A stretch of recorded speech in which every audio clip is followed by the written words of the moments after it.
that seemed familiar, a whisper that seemed to call their names. The teenagers screamed and lunged for the exit, but the door slammed shut. The whisper grew louder, closer. They felt a cold breath on their necks, and then everything went black. Only the old house stood on the hill under the pale moon, and if you listened closely, you could hear quiet sobs and a faint whisper. The locked door before them seemed an insurmountable wall. Panic washed over the teenagers. They yanked the handle, but the door wouldn't budge. The eyeless whisper approached, seemingly echoing from everywhere. "There's another way out," the bravest one croaked, looking around for another path. His voice trembled, betraying the terror he felt. They rushed back to the room where the first scratching sounds had come from. Maybe there was a window they could escape through. In the room, the rocking chair still swayed monotonously, as if nothing had happened. But now, there was a different smell in the air, sickly sweet and nauseating. One of the teenagers went to the window. It was boarded up with old planks. He tried to tear them off, but they held firm. Suddenly, the whisper grew louder, more piercing. It felt like it was invading their minds, whispering terrible things. The teenagers covered their ears, but the sound didn't disappear. From the dark corner of the room, a shadow slowly emerged. It grew, taking on indistinct shapes. Fear gripped their bodies, preventing them from moving. The shadow became denser, and they saw it. It was the same tall, eyeless figure that had descended the stairs. Now they saw it fully, illuminated by the dim moonlight filtering through the cracks in the boards. Its skin looked dry and cracked, and its long, bony fingers twitched convulsively. The silent scream of its open mouth seemed even more horrifying in the dead silence. The sickly sweet smell became unbearable. The figure reached out to them. Its fingers were as cold as ice. One of the teenagers couldn't take it anymore and screamed. His cry was drowned out by the rising whisper. They tried to fight back, but their hands passed through the ghostly figure, causing it no harm. The figure approached the most timid of them. He closed his eyes, awaiting the inevitable. He felt a cold touch on his face, and then a searing pain, as if something was draining his life force. He fell to the floor, his body twitching a few times before going still. The two remaining watched in horror. They knew they were next. They lunged at the door, yanking the handle again and again. In vain. The door was locked solid. The figure slowly turned towards them. Its bottomless eye sockets seemed to stare directly into their souls, drawing out the last remnants of their courage. The whisper became deafening. They heard their names, distorted and malevolent. One of them, the same one who had urged them to come here, suddenly froze.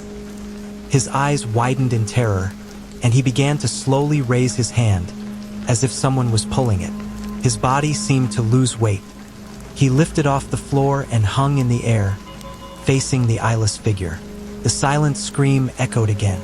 The teenager's body began to shrivel, becoming drier and drier, until it turned into an empty shell that fell lifelessly to the floor. The last teenager stood, paralyzed by terror. He had seen his friends die, and his mind refused to accept reality. The figure slowly approached him.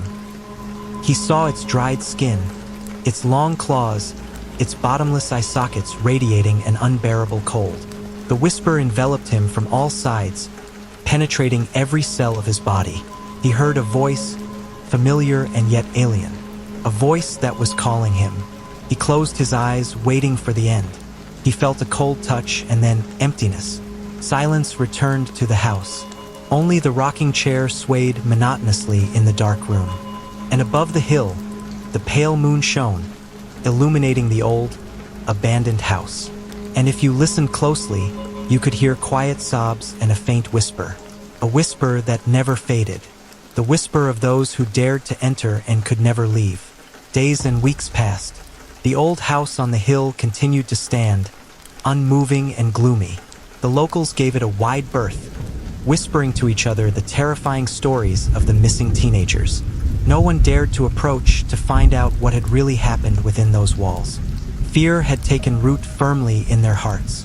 But one dreary morning, a man arrived in town. His name was Elias, and he was a paranormal investigator. He had heard the legends of the cursed house and decided to see for himself. Elias didn't believe in ghosts, but he was interested in any unexplained and eerie stories. He approached the house, feeling no fear, only professional curiosity. The dilapidated gate creaked open before him. The yard was overgrown with tall grass, and the empty windows stared at him, as before, like black voids. Elias cautiously went inside.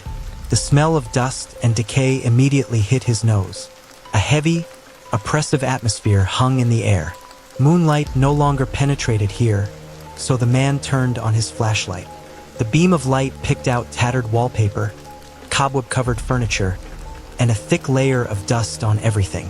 He went to the room where, according to legend, strange sounds were most often heard. There in the corner, the old rocking chair still stood. It was motionless. The floor around it was covered in a thin layer of dust, without any footprints. Elias took out a portable electromagnetic field meter and a temperature sensor from his bag. The readings were normal, no anomalies. He went up to the second floor. The creaking of the floorboards under his feet echoed in the eerie silence. The hallway was even darker and colder. Elias walked past the closed doors of the rooms, peering inside. Everything looked dilapidated but ordinary. Then he reached one room whose door was ajar. A cold draft emanated from it, despite the windows being intact. Elias cautiously entered. The beam of his flashlight illuminated an empty room. But suddenly, the electromagnetic field meter reacted sharply, showing abnormally high readings. The temperature in the room instantly dropped several degrees. The man felt goosebumps run down his spine. He didn't believe in ghosts, but the instruments didn't lie. And then he heard it. A faint whisper.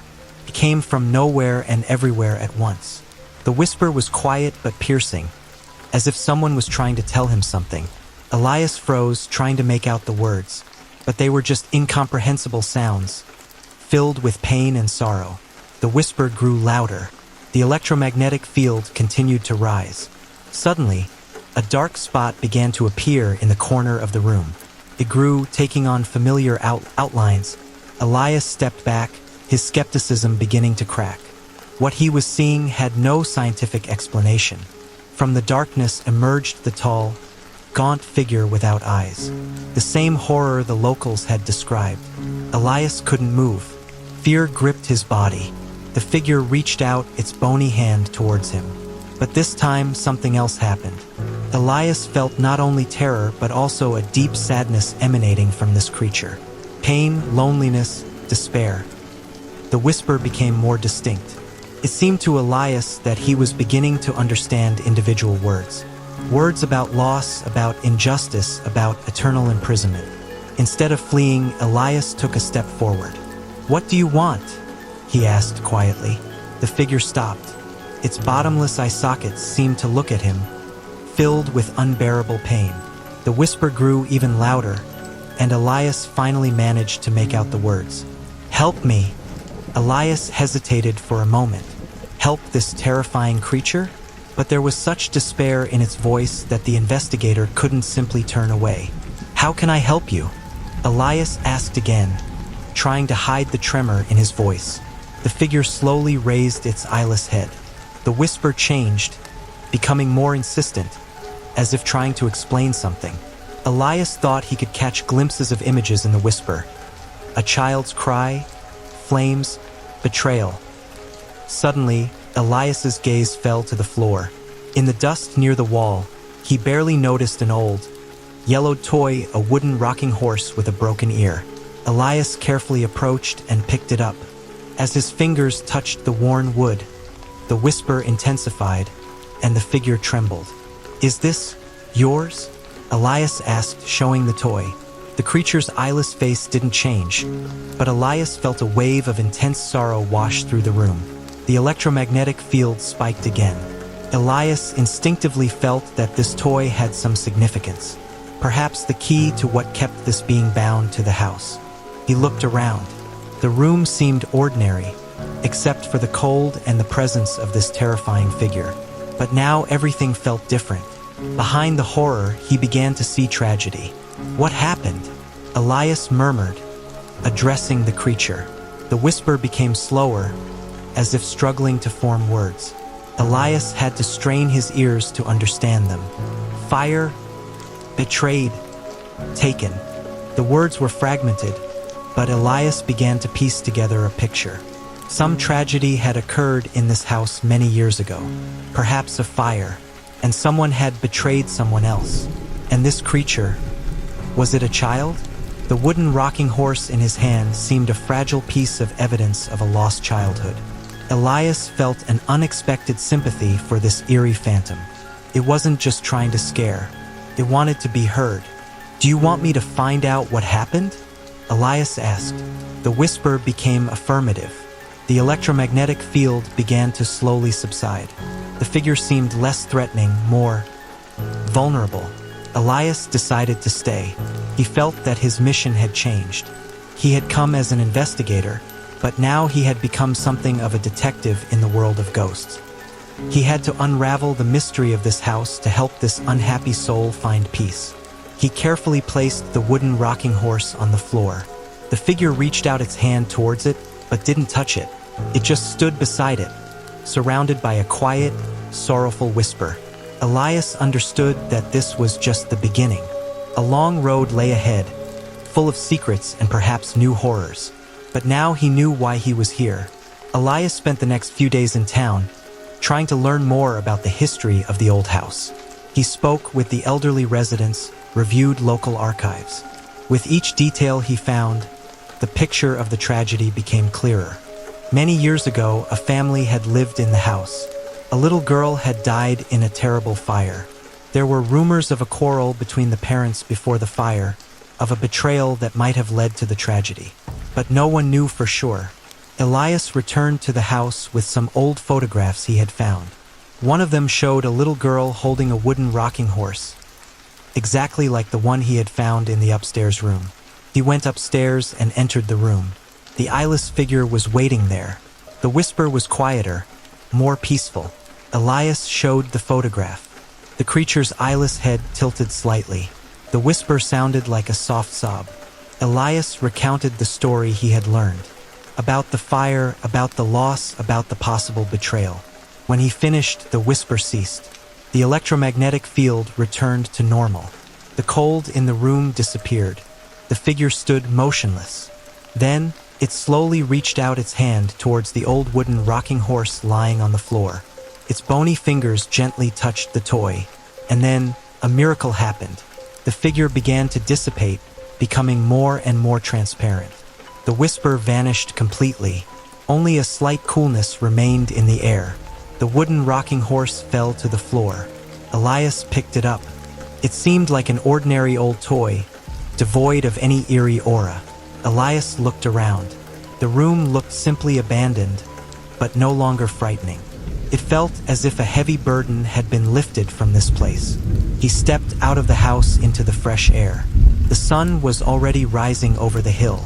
The old house stood as before, but now it didn't seem so gloomy. Elias knew that the child spirit had finally found peace. The mystery had been solved. He took the old wooden rocking horse with him as a reminder that behind the most terrifying phenomena often lies a tragic story that needs understanding and compassion. Sometimes, to conquer fear, you simply need to listen to the whisper. The end.